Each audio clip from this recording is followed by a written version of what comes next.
6월 26일 수요일 하나님 말씀 열왕기하 4장 8절부터 17절까지입니다. 함께 교독하겠습니다. 하루는 엘리사가 수넴에 이르렀더니 거기 한 귀한 여인이 그를 간권하여 음식을 먹게 하였으므로 엘리사가 그곳을 지날 때마다 음식을 먹으러 그리로 들어갔더라. 여인이 그의 남편에게 이르되 항상 우리를 지나가는 이 사람은 하나님의 거룩한 사람인 줄을 내가 아노니 청하건대 우리가 그를 위하여 작은 방을 담 위에 만들고 침상과 책상과 의자와 촛대를 두사이다. 그가 우리에게 이르면 거기에 머물리이다 하였더라. 하루는 엘리사가 거기에 이르러 그 방에 들어가 누웠더니 자기 사환 게하시에게 이르되 이 수넴 여인을 불러오라 하니 곧 여인을 부르며 그 여인이 앞에 선지라. 엘리사가 자기 사환에게 이르되 너는 그에게 이르라. 내가 이같이 우리를 위하여 세심한 배려를 하는도다. 내가 너를 위하여 무엇을 하랴? 왕에게나 사령관에게 무슨 구할 것이 있느냐 하니 여인이 이르되 나는 내 백성 중에 거주하나이다 하니라. 엘리사가 이르되 그러면 그를 위하여 무엇을 하여야 할까 하니 게하시가 대답하되 참으로 이 여인은 아들이 없고 그 남편은 늙었나이다 하니 이르되 다시 부르라 하여 부르매 여인이 문에 서니라. 엘리사가 이르되 한 해가 지나 이때쯤에 내가 아들을 안으리라 하니 여인이 이르되 아니로소이다. 내 주 하나님의 사람이여 당신의 계집종을 속이지 마옵소서 하니라. 여인이 과연 잉태하여 한 해가 지나 이때쯤에 엘리사가 여인에게 말한 대로 아들을 낳았더라. 아멘. 이것은 하나님의 말씀입니다. 오늘 본문도 엘리사에 관한 이야기를 하죠. 엘리사를 섬겼던 수넴 여인에게 생긴 놀라운 일에 관한 이야기를 합니다. 몇 가지만 좀 본문을 살펴보고 또 우리에게 적용해 보도록 하겠습니다. 8절 말씀을 같이 8절, 9절, 10절까지 같이 읽겠습니다. 시작. 하루는 엘리사가 수넴에 이르렀더니 거기 한 귀한 여인이 그를 간권하여 음식을 먹게 하였으므로 엘리사가 그곳을 지날 때마다 음식을 먹으러 그리로 들어갔더라. 여인이 그의 남편에게 이르되 항상 우리를 지나가는 이 사람은 하나님의 거룩한 사람인 줄 내가 아노니 청하건대 우리가 그를 위하여 작은 방을 담 위에 만들고 침상과 책상과 의자와 촛대를 두사이다. 그가 우리에게 이르면 거기에 머물리이다 하였더라. 엘리사가 사역했던 지역이 북이스라엘은 하나님을 섬겼던 지역이 아니었죠. 단과 베델에 세웠던 우상을 섬겼던, 그리고 북이스라엘 19명의 왕들의 역사 가운데 단 한 사람도 하나님 앞에 돌아와서 회개하고 민족 전체 10개의 이스라엘 민족 전체가 하나님께로 돌아왔던 역사가 없는 곳이었어요. 그러니까 이 본문의 배경이 뭐냐 하면 하나님을 하나님으로 인정하지 않고 하나님을 섬기는 것이 아니라 바알과 아세라를 섬기고 있고 우상을 섬기고 있고, 어제 본문에 나왔던 것처럼 하나님을 섬기기로 작정한 사람들이 얼마나 그 사회에서 피폐하고 어렵게 살아가는지가 디폴트인, 그게 상식이었던 시대였고 그리고 그런 지역이었던 거죠. 그런데 오늘 본문에는 놀랍게도 이 수넴이라는 곳에서 하나님만 섬기는 엘리사를 귀하게 보고 거룩하게 보고 그를 존귀하게 섬겼던 여인이 등장하는 걸 이 본문이 우리에게 보여주는 거죠. 이게 참 놀라운 일이에요. 북이스라엘의 영적인 상태, 영적인 기상도는 지금 너무나 깜깜한 거죠. 그냥 천둥 번개 치는 거예요. 햇빛이 없는 거죠. 그렇게 너무나 깜깜하고 너무나 영적 기상도는 안 좋은 상황. 그럼에도 불구하고 오늘 엘리사를 알아보고 엘리사를 지극정성으로 섬길 수 있는 믿음을 가진 사람, 그리고 그런 영적인 눈을 가진 사람이 존재한다는 걸 이 본문이 우리에게 보여주죠. 저와 여러분이 그런 사람이 되었으면 좋겠어요. 구체적으로 좀 보면 8절에 한 귀한 여인이 거기에 이렇게 뭔가 표시를 좀 해주면 좋겠어요. 이 사람은 9절에 보면 하나님의 거룩한 사람인 줄 알아볼 수 있는 눈을 가진 사람이죠. 이렇게 얘기했어요. 여인이 남편에게 이르되 이 사람은 하나님의 거룩한 사람인 줄 내가 안다. 이 여인은 아까 말씀드린 것처럼 북이스라엘 당시 사회에서 아무도 하지 않는 일을 했어요. 왜 그 일을 했냐 하면 아무도 갖고 있지 않은 눈을 갖고 있는 거예요.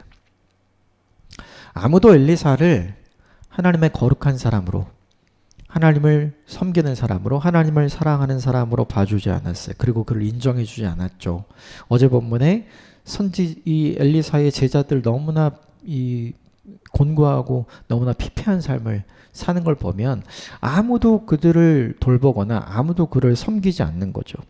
그런데 특별한 눈을 갖고 있는 사람이 오늘 본문에 등장하는 이 수넴 여인인 거죠.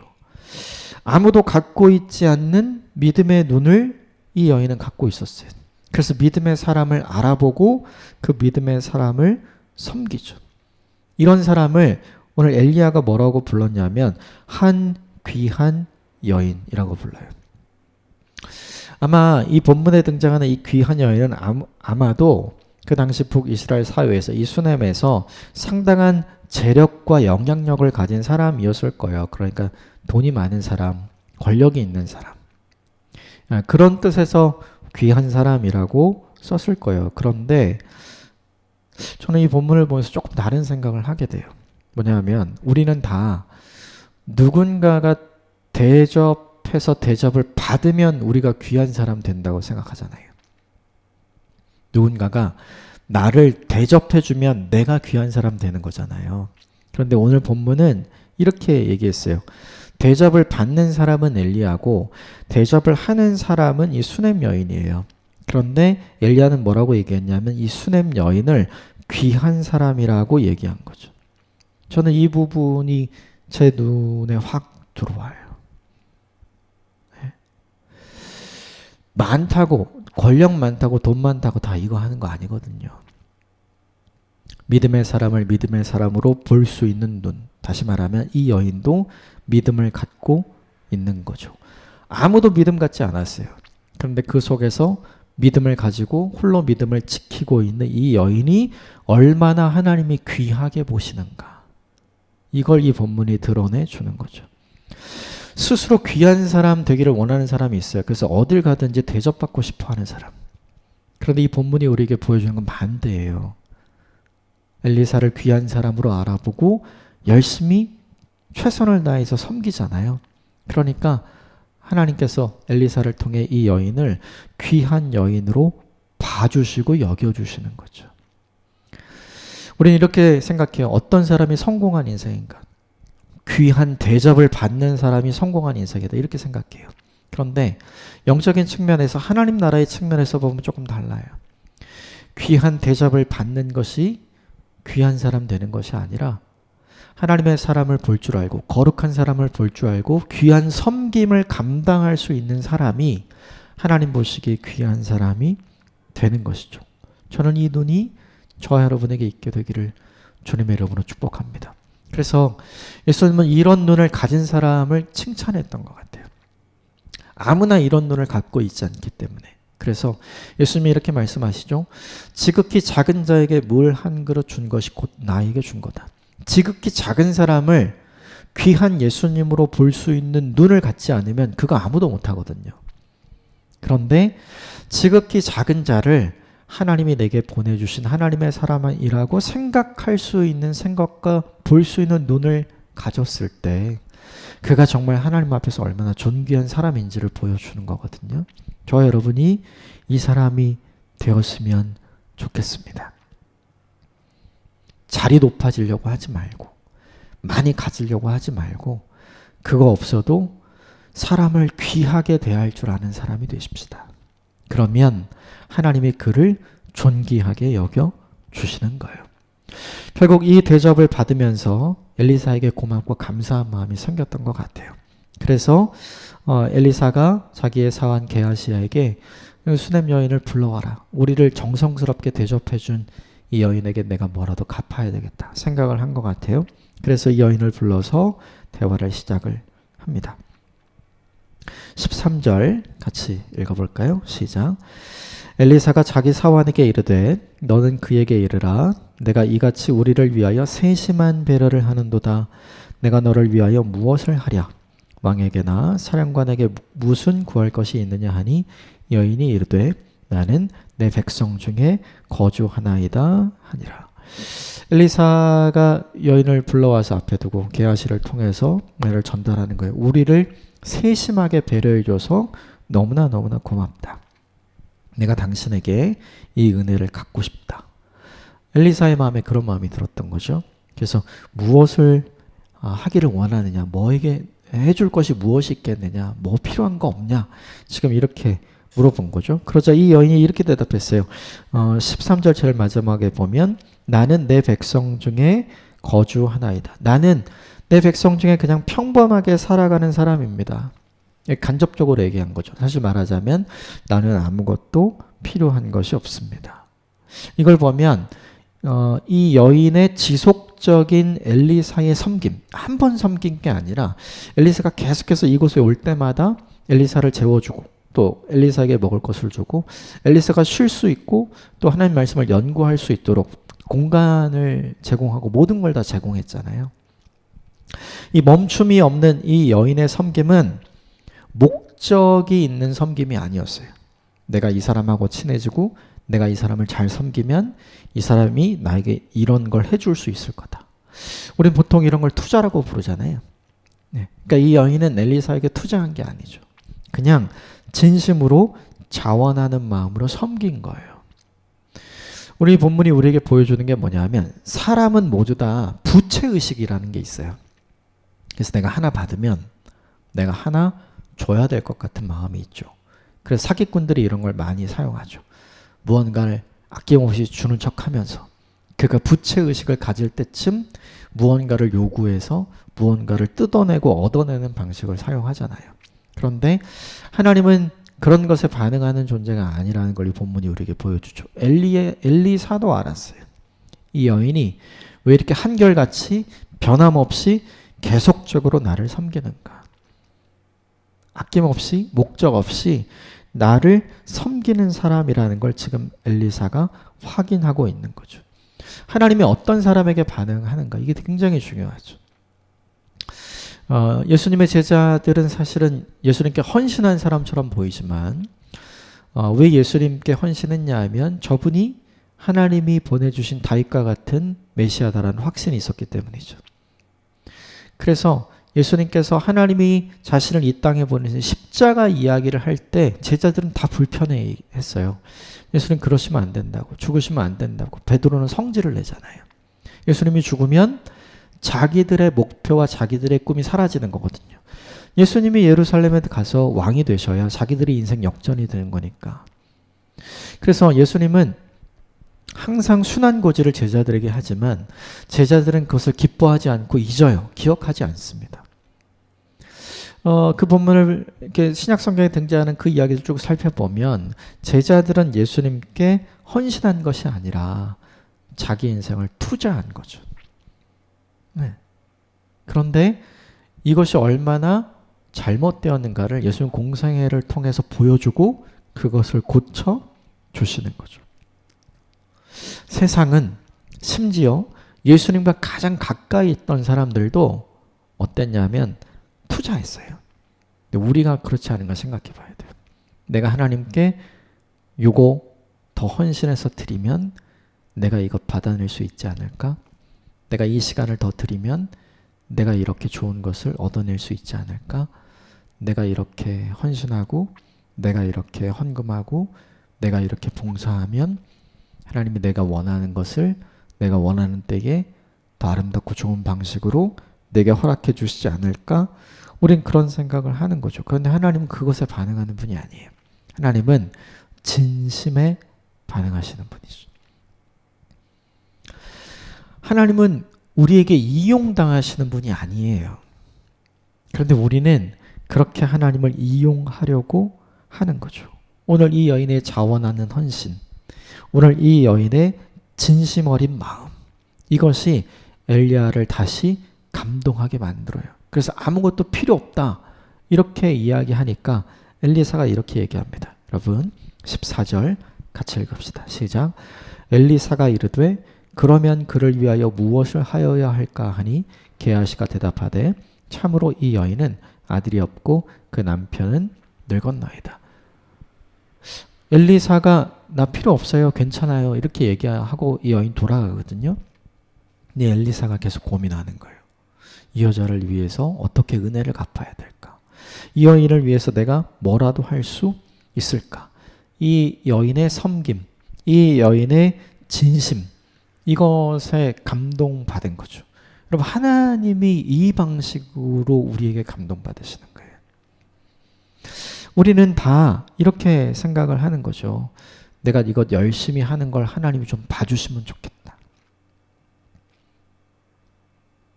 내가 이거 열심히 섬기는 것 하나님이 기억해 주시면 좋겠다. 그래서 내가 원하는 이것 하나님이 이루어 주셨으면 좋겠다. 사람들에게 말하지 않고 사람들에게 걸리지 않아서 그렇지 우리는 많은 것을 하나님께 투자하고 있는 것 같아요. 그런데 오늘 이 본문이 보여준 건 뭐냐면 하나님이 무엇에 감동받으시는가? 이걸 분명하게 보여주죠. 하나님이 어떤 사람에게 고민하시는가? 지금 엘리야는 어떤 은혜가 필요할까? 무엇을 해주어야 될까? 이걸 고민하잖아요. 그러니까 하나님을 이런 방식으로 고민하게 만드는 게 사실 우리에게 더 좋은 거잖아요. 얘에게 어떤 복을 내려줄까? 어떤 은혜를 내려줄까? 하나님 저 그거 없어도 괜찮아요. 저 그냥 열심히 제가 할 수 있는 일 최선을 다해서 남들이 보지 않아도 그것에 대해서 열매가 없고 그것에 대해서 보상이 없어도 제가 이 일하는 게 너무 기쁘고 좋아요. 제가 아무도 하지 않는 그 일을 하는 게 너무 행복하고 좋아요. 이 마음을 가진 사람에게 하나님이 어떤 마음을 갖고 계신 거냐면 뭘 줄까? 뭘 줄까? 이걸 고민하는 거거든요. 하나님은 사심이 없는 섬김에 반응하세요. 목적이 있고 의도가 있는 헌신에는 절대로 반응하지 않죠. 우린 다 세상이 알아주기를 원하고 그가 알아주길 원하잖아요. 그래서 알아서 부채의식을 가지고 무언가를 해줬으면 하는 게 있잖아요. 그런데 하나님은 그런 분이 아니라는 거죠. 그러므로 이것 한 가지를 기억하셨으면 좋겠어요. 하나님을 아주 긍정적으로 아주 기분 좋게 고민하게 만드는 인생이 어떤 인생인가? 내가 어떤 은혜를 줄까? 어떤 복을 줄까? 이거를 고민하게 만드는 인생은 무엇이냐면 사심 없이 하나님을 섬기는 사람. 그의 인생을 하나님 앞에 투자하는 것이 아니라 그의 진심을 하나님 앞에 보여드리는 사람. 그 사람에게 하나님은 행복하고 즐거운 고민을 하시는 거죠. 저 여러분이 이런 인생을 살았으면 좋겠어요. 돌아갔던 여인을 다시 부르고 엘리사에게 게하시가 한 이야기를 엘리사가 기억하고 이 여인을 불러서 이렇게 얘기합니다. 16절 같이 읽겠습니다. 시작.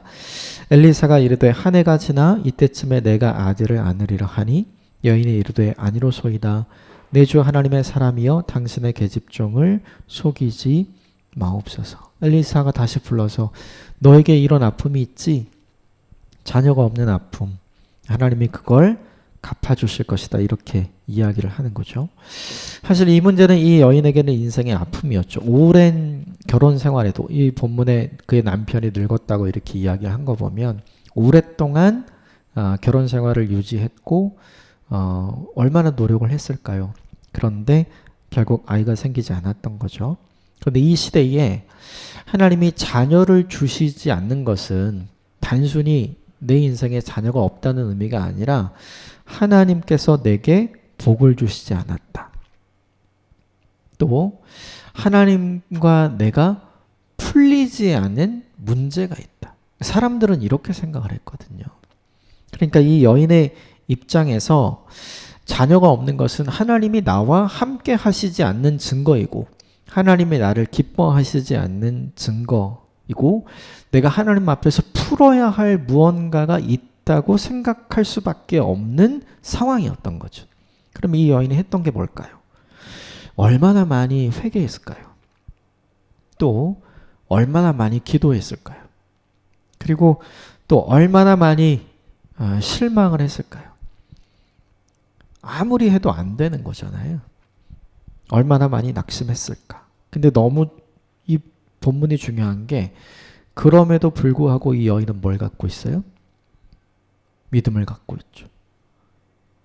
하나님을 섬기는 마음으로 엘리사를 섬기고 있고 뭐 해줄까를 얘기하니까 자신의 인생의 아픔 이것 좀 해결해 주세요 이렇게 얘기할 수 있잖아요. 그런데 그런 얘기를 전혀 하고 있지 않죠. 이게 이 여인의 믿음이 얼마나 크고 견고한지를 보여주는 거예요. 하나님이 내게 허락하시지 않는 것이 있어도 나는 괜찮습니다. 그 시대적 배경으로 보면 모든 사람들은 저 사람은 하나님께 저주받은 사람이야. 저 사람은 하나님이 용서하시지 않는 무언가가 있는 사람이야. 저 사람의 인생은 하나님이 기뻐하지 않는 인생이야. 이런 얘기를 들을 수밖에 없는 상황이거든요. 근데 그런 얘기를 사람들에게서 들어도 나는 괜찮아. 하나님은 그럴 뿐이 아니야. 라는 믿음을 누가 갖고 있냐면 이 여인이 갖고 있는 거죠. 이 여인은 정말 놀라워요. 북이스라엘 사회에서 이런 여인이 있다는 게 진짜 너무나 놀라운 일인 거죠. 사람은 다 상황과 환경에 영향을 받잖아요. 그런데 이 여인은 상황과 환경에 영향을 받지 않아요. 오히려 하나님께 영향을 받고 있는 사람인 거죠. 이 여인이 진짜 놀라운 여인인 것 같아요. 자기 인생의 아픔을 말 못하고 드러내지 않았던 인생을 살고 결정적인 순간 이 인생의 문제를 해결해 달라고 얘기하지도 않아요. 나에게는 그거 없어도 괜찮아요. 하나님이 계시니까요. 라고 생각하고 있었던 여인이죠.